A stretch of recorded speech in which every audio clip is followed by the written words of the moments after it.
నాకన్నా చిన్నవాళ్ళు ఉన్నారు కాబట్టి శిష్యులని అంటున్నాను. దేవుడు మరొకసారి ఈ తరుణాన్ని నాకు ఇచ్చినందుకు దేవునికి వందనాలు. న్యూ ఇయర్లో ఫస్ట్ టైం నేను ఇక్కడికి వచ్చి ఉంటున్నాను. సో లాస్ట్ ఇయర్ కూడా ఒకసారి వచ్చినాము. నాకంతా కొత్తగా అన్ని మంచిగా కనిపిస్తున్నాయి. ఇక్కడ కొత్త మైక్ సెట్స్ కొత్తగా ఉన్నాయి, యాంప్లిఫైర్ కొత్తగా ఉంది కదా.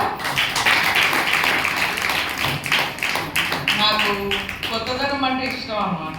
న్యూగా ఉండాలి, నీట్గా ఉండాలి, అన్నీ బాగుండాలని ఇష్టం. దేవుని ఇల్లు కూడా మనం నీట్గా చేసుకోవాలి. మీ వెనకాల ఉన్నటువంటి ఆ యొక్క స్పీకర్ బాక్సెస్ కూడా కొత్తగా కనిపిస్తున్నాయి. మరి మనం ఎలా కనిపిస్తున్నాం? మనం కూడా నూతనంగా కనిపిస్తున్నాం. ఎందువల్ల? యేసు రక్తం వల్ల కదా. యేసు రక్తంలో మనం కడగబడినప్పుడు ఏమవుతామంటే మనము నూతనత్వంగా మార్చబడతాం. కాబట్టి ఈరోజు నేను పరిశుద్ధాత్మ దేవుడు నాకు ప్రేరేపించింది ఏంటంటే, నూతనత్వం అంటే ఏమి అంటే యేసుక్రీస్తు రక్తం, యేసు రక్తం గురించి బోధించమని పరిశుద్ధాత్మ నాకు ప్రేరేపించినాడు. ఈరోజు మనము బ్లడ్ ఆఫ్ జీసస్ అంటే యేసు రక్తం గురించి మనము చూద్దాము. 1వ పేతురు 1వ అధ్యాయము 17 నుంచి 20 వరకు వాక్యాలు. ఎవరైనా చదువుతారా? లేకపోతే నన్ను చదవమంటే నేను చదివేస్తాను.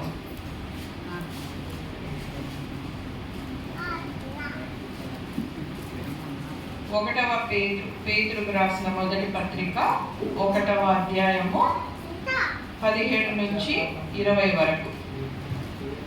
పక్షపాతము లేకుండా క్రియలను బట్టి ప్రతి వారికి తీర్పు తీర్చువాడు తండ్రి అని మీరాయనకు ప్రార్థన చేయుచున్నారు. కనుక మీరు పరదేశులై ఉన్నంత కాలము భయముతో గడుపుడి. పితృ పారంపర్యమైన మీ వ్యర్థ ప్రవర్తనను విడిచిపెట్టునట్లుగా వెండి బంగారముల వంటి క్షయ వస్తువుల చేత మీరు విమోచింపబడలేదు, కానీ అమూల్యమైన రక్తము చేత, అనగా నిర్దోషమును నిష్కలంకమును గొర్రెపిల్ల వంటి క్రీస్తు రక్తము చేత విమోచింపబడితిరని మీరెరుగుదురు కదా. ఆయన జగత్తు పునాది వేయబడక మునిపే నియమింపబడిను, కానీ తన్ను మృతులలో నుండి లేపి తనకు మహిమనిచ్చిన దేవుని ఎడల తన ద్వారా విశ్వాసులైన మీ నిమిత్తము కడవరి కాలమందు ఆయన ప్రత్యక్షపరచబడెను. దేవుడు ఈ యొక్క వాక్య భాగాన్ని ఆశీర్వదించుగాక. దేవుని యొక్క పరిశుద్ధాత్మ యొక్క నడిపింపు మరియు ఆయన మాటలు మనం వినాలి. కాబట్టి అందరూ కళ్ళు మూసుకున్నట్లయితే ప్రార్థించుకుందాము. ప్రేమటువంటి మా తండ్రి, దయగల రక్షక, గొప్ప దేవ, నిత్యుడగు తండ్రి, సమాధానకర్త, నూతన సంవత్సరంలో నాయన మరి మొదటిసారిగా మరి ఈ యొక్క ఆలయంలోకి నన్ను ప్రవేశపెట్టినందుకు మీకు వందనాలు చెల్లిస్తున్నాను నాయన. ప్రభువా, మరి ఈ యొక్క గ్రామంలో ఉన్నటువంటి ప్రజలకు నా తండ్రి ప్రభువా, ఈరోజు మరి మీరు నాతో కూడా మరి ఈ బిడ్డలతో కూడా మీరు మాట్లాడబోతున్నారని మేమందరం విశ్వసిస్తున్నాం నాయన. మమ్మల్ని నడిపించండి ప్రభువా. నేను కాదు కానీ నాయన, నాలో నుంచి ఈ యొక్క స్వరము దేవా మరి నేను ఈ బిడ్డలను వినుటకు ఇంకను అనేకులు ప్రభువా మరి నడిపించబడుటకు మరి సహాయం చేయమని ప్రార్థిస్తున్నాం మా తండ్రి. ప్రభువా నాయన, మరి చేరి వచ్చిన ప్రతి బిడ్డను కూడా మీరు తాకి ఈ యొక్క వాక్యానికి ప్రభువా వారి హృదయాలను మెత్తగా తయారు చేయమని, విత్తబడినటువంటి ఆ యొక్క వాక్యం వాళ్ళ హృదయాలలో నాటుకొనుటకు పరిశుద్ధాత్మని కార్యం జరుగుగా కానీ కనిపిస్తుందేవా. మీకే సమస్తమైన ఘనత, మహిమ, ప్రభావాలు ఆరోపిస్తూ త్వరలో రానటువంటి నామంలో ప్రార్థిస్తున్నాము తండ్రి, ఆమేన్. దేవుని నామానికి స్తుతులు కలుగుగాక. ఇక్కడ చదివినటువంటి భాగంలో మనకు ఏమో కొన్ని మాటలు కనిపిస్తున్నాయి. 17వ వచనంలో చూసినట్లయితే ప్రార్థన చేస్తున్నారు. ఎవరికి? తండ్రికి మనం ప్రార్థన చేస్తున్నామా లేదా? Yes or no? ప్రేయర్ చేస్తున్నారు కదా? అందరూ చెప్పాలా ఆన్సర్? నేను మధ్యలో ఇట్లనే క్వశ్చన్లు అడుగుతాను కానీ నిద్రపోతున్నారు మీరు కాబట్టి అలసిపోయినారు కదా. మధ్యాహ్నం అయింది 1 o'clock, హాఫ్ అన్ అవర్ చెప్తాను, నేను ఎక్కువ చెప్పాను. నేను మధ్యలో అడుగుతూ ఉంటాను, మీరు చెప్పాలా నాకు ఆన్సర్, సరేనా? ఏముంది వాక్యంలో అక్కడ అంటే, తండ్రికి మీరు ఆయన ప్రార్థన చేస్తున్నారా? అందరు తండ్రికి ప్రార్థన? Yes or no?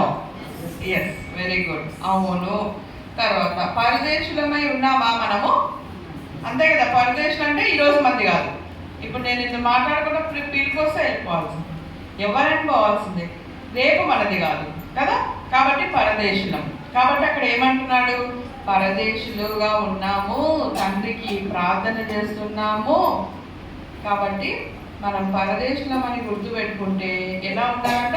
భయంతో ఉండాలంట. భయంతో. సో భయముతో గడుపుడి అని ఎందుకంటున్నారు? ఎందుకు భయపడాలి, దేనికి భయపడాలి మనము అనేది కూడా ఈరోజు చూద్దాం. ఇంకోటి ఏంటి అంటే, మీ వ్యర్థమైన ప్రవర్తన విడిచిపెట్టాలి. వ్యర్థమైన ప్రవర్తన అంటే దేవునికి విరుద్ధమైనటువంటి ప్రవర్తన అన్నమాట. దేవునికి విరుద్ధమైనటువంటి ప్రవర్తన. వెండి బంగారముల వంటి క్షయ వస్తువుల చేత మీరు దేని చేత విమోచింపబడినారు? మీరు వెండి బంగారముల చేత కాదు, కానీ దేని నుంచి విమోచింపబడినారు? యేసు రక్తము ద్వారా. గట్టిగా చెప్పండి. యేసు రక్తం ద్వారా మనము విమోచింపబడినాం. అమూల్యమైన రక్తము చేత, అనగా నిర్దోషమైన నిష్కలంకమైన గొర్రెపిల్ల వంటి క్రీస్తు రక్తము చేత మనము విమోచింపబడినాం. కాబట్టి ఇక్కడ ఏమంటున్నారు? మీ వ్యర్థ ప్రవర్తనను వదిలేయాలి. అంటే ఏమి? క్రీస్తు రక్తము చేత మనం విమోచింపబడినాం అంటే అక్కడ ఎంత ముఖ్యమో చూడండి యేసు రక్తము. ఈరోజు యేసు రక్తం గురించి మనము చూసుకుంటాం. తర్వాత విశ్వాసులైనటువంటి మనము కడవరి కాలంలో ఉన్నాము కాబట్టి ఆయన ప్రత్యక్షపరచబడెను కాగా మీ విశ్వాసమును నిరీక్షణయు దేవుని యందు ఉంచబడి ఉన్నవి. కాబట్టి ఈరోజు మనము మొదట యేసు రక్తం అంటే ఎందుకు మనం యేసు రక్తం అని పలకాలి, తర్వాత మనము ఎందుకు భయంతో గడపాలంటే ఈ లోకంలో, ఇవన్నీ కూడా కొంచెము చూసుకుంటా వెళ్ళిపోదాం. సో ఈరోజు దేవాలయానికి ఎందుకు వచ్చినాము? దేవాలయానికి ప్రార్థన చేయడానికి వచ్చినాం. దేవుణ్ణి స్తుతించేదానికి మనం వచ్చినాం. దేవుణ్ణి ఆరాధించేదానికి మనము వచ్చినాం. కాబట్టి దేవాలయం అనేటువంటిది ప్రార్థన మందిరము కాబట్టి ఇందులో స్వచ్ఛమైనటువంటి ఆరాధన ఆదివారం పూట పునరుద్ధాన దినము రోజు మనము స్తుతిస్తూ ఉంటాము దేవుణ్ణి. అందుకోసమని మనం ఇక్కడికి వస్తామన్నమాట.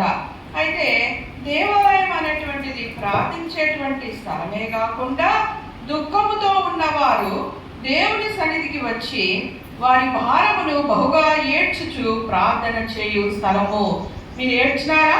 ఉపవాస ప్రార్థనలప్పుడు మన హృదయంలో ఉన్నటువంటి భారం అంతా కూడా బయటికి వేసి మనము దేవుని దగ్గర కన్నీళ్లతో ప్రార్థన చేస్తూ ఉంటాం, విజ్ఞాపన చేసుకుంటూ ఉంటాం కదా.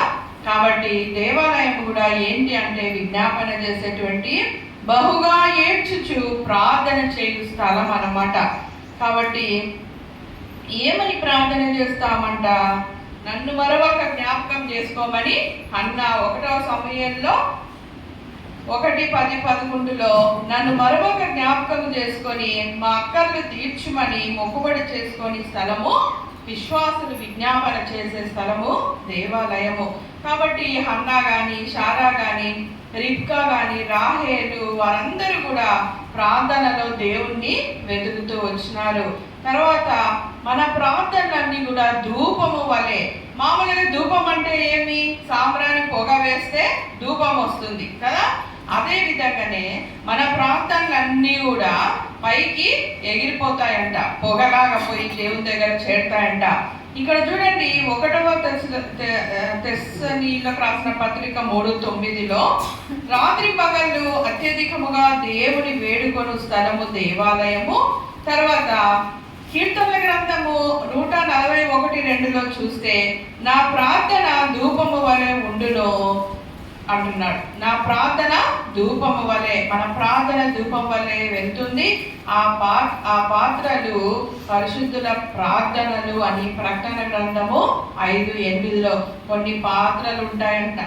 మనం అనుకుంటాం మేము ఎంత ఏడ్చినా, మేము ఎంత బాధపడినా మా కన్నీళ్ళు ఎవరు చూడడం లేదని. కానీ ఆ కన్నీళ్ళంతా కూడా ప్రతి ఒక్క కన్నీటి బిందువు ఒక కవిలలో ఆయన దగ్గర ఉంటుంది, అక్కడ భద్రం చేయబడి ఉంటుంది. దానికి ఒక లెక్క ఉందన్నమాట. సో ఈ విధంగా మహారోదనముతో కన్నీళ్లతోనూ తను మరణము నుండి రక్షింపగల వానికి ప్రార్థన యాచన చేయు స్థలము దేవాలయము. కాబట్టి మనం అందరం కూడా మనకున్నటువంటి యొక్క శ్రమలలో, బాధలలో విధేయత నేర్చుకునేటువంటి స్థలము కూడా దేవాలయమే. రోగులను స్వస్థపరిచేది కూడా దేవాలయంలోనే. కాబట్టి రోగులను స్వస్థపరిచేటువంటి స్థలము, చేతులెత్తి వినయంగా ప్రార్థించే స్థలము, బలులను అంగీకరించేటువంటి ఆనందింపచేసే స్థలము ఈ యొక్క ప్రార్థనా స్థలము. కాబట్టి దేవునికి కృతజ్ఞతాస్తుతులు, విజ్ఞాపనలు, తర్వాత ఆయన ప్రభావము, తేజస్సు అంతా కూడా ఈ యొక్క ఆలయంలో ఉంది. కాబట్టి మనము ఆయన సన్నిధిలోకి భయభక్తులతో చాలా జాగ్రత్తగా ఆయన సన్నిధికి మనము రావాలన్నమాట. తర్వాత ఇంకోటి ఏమి, వెండి బంగారముల చేత విమోచింపబడలేదు మీరు అంటున్నారు.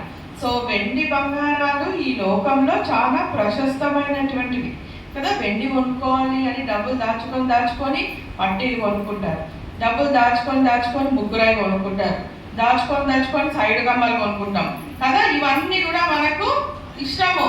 కాబట్టి ఇవి మంచిగా కాస్ట్లీ థింగ్స్ మంచివి, కానీ వీటి వలన ఏమి కూడా ఉపయోగం లేదు. ఎందుకంటే మనము ఏమంటాడంటే, నా తండ్రి ఇల్లు వ్యాపార స్థలము కాదు. ఇక్కడికి వచ్చినప్పుడు మనము డబ్బులే కానీ, బంగారం కానీ, మనకున్నవి ఏ పొజిషన్స్, మన చదువులేమి, మన అందచందాలు, ఇవన్నీ కూడా అక్కడ పనికి రావన్నమాట. కాబట్టి దేవాలయంలో రకరకాలుగా ఉన్నటువంటి మనుషులు ఈ విధమైనటువంటి ప్రవర్తన కలిగి ఉన్నారేమో. జాగ్రత్త పడి మనము పరిశుద్ధంగా జీవించడానికి చాలా ట్రై చేయాలన్నమాట. తర్వాత ఇంకోటి ఏమంటే, ఇక్కడ యేసు రక్తం గురించి మనము చూద్దాం ఈరోజు. యేసు రక్తం ఎందుకు, ఎవరి వల్ల మీరు విమోచింపబడినారు, మనం విమోచింపబడినాము అంటే క్రీస్తు రక్తం వలన. యేసు రక్తము అని మనం బ్లడ్ ఆఫ్ జీసస్ అనేసి మనం ఎందుకు అనుకుంటా ఉంటాము, ఎందుకు బాధపడుతుంటాము. ఒకవేళ కానీ మనకేమైనా ఎక్కువ నొప్పి కలిగినప్పుడు యేసు రక్తంతో మనము అనుకుంటాం. దయ్యాలు కొంతమందిని బాధించినప్పుడు కూడా యేసు రక్తం అని పలుకు అని అంటాం. ఏముంది యేసు రక్తంలో, ఏం శక్తి ఉంది? యేసు రక్తంలో ఏం శక్తి ఉంది? ఏముంది చెప్పండి? యేసు రక్తంలో ఏముంది? యేసు రక్తంలో ఏముందో మనము ఇప్పుడు చూస్తాము. యేసు రక్తంలో ఏముంది అంటే, ఇవి 1 పేతురు 1:18-19. ఎవరన్నా ఫాస్ట్ చదవాలి. 1 పేతురు 1:18-19. పితృ పారంపర్యమైన ప్రవర్తనను విడిచిపెట్టినట్లుగా వెండి బంగారముల వంటి జయ వస్తువుల చేత మీరు విమోచించబడలేదు కానీ అమూల్యమైన రక్తము చేత, అనగా నిర్దోషమును నిష్కలంకమున గొర్రె పిల్ల వంటి క్రీస్తు రక్తము చేత విమోచింపబడుతున్నది. వెరీ గుడ్ కదా. క్రీస్తు రక్తం చేతనే మనం విమోచింపబడినాం, అయిపోయింది అక్కడ. తర్వాత హెబ్రీలకు రాసిన పత్రిక 10:4లో చూడండి. హెబ్రీలకు రాసిన పత్రిక 10:4లో చూస్తే వినాలి, ఇక్కడ ఇంపార్టెంట్. హెబ్రీలకు రాసిన పత్రిక 10:4లో ఉంటది.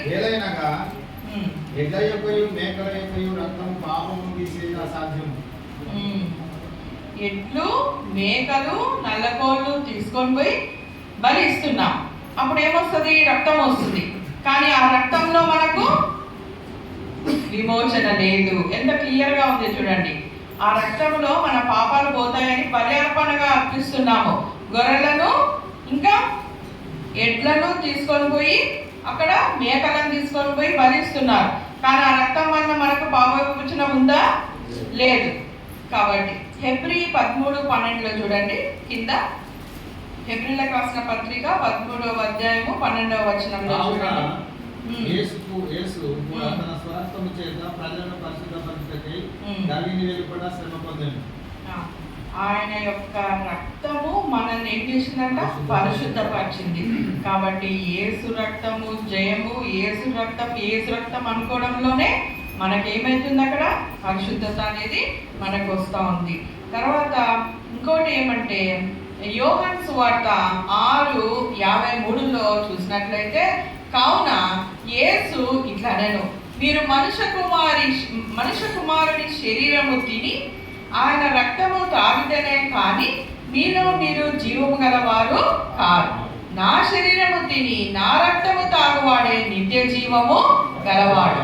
అంత్య దినమున నేను వానిని లేపుదును. చూడండి, మనం ప్రతి ఆదివారమే కాదు, అపోస్తలులు ఏమంటారు? ప్రతి దినము రొట్టె విరుచుటయందు మనము ఆ యొక్క ద్రాక్ష రసము సేవించుటయందు మనము ఎడతెగక ఉండాలా అని చెప్తున్నారు. సో ఇక్కడ నా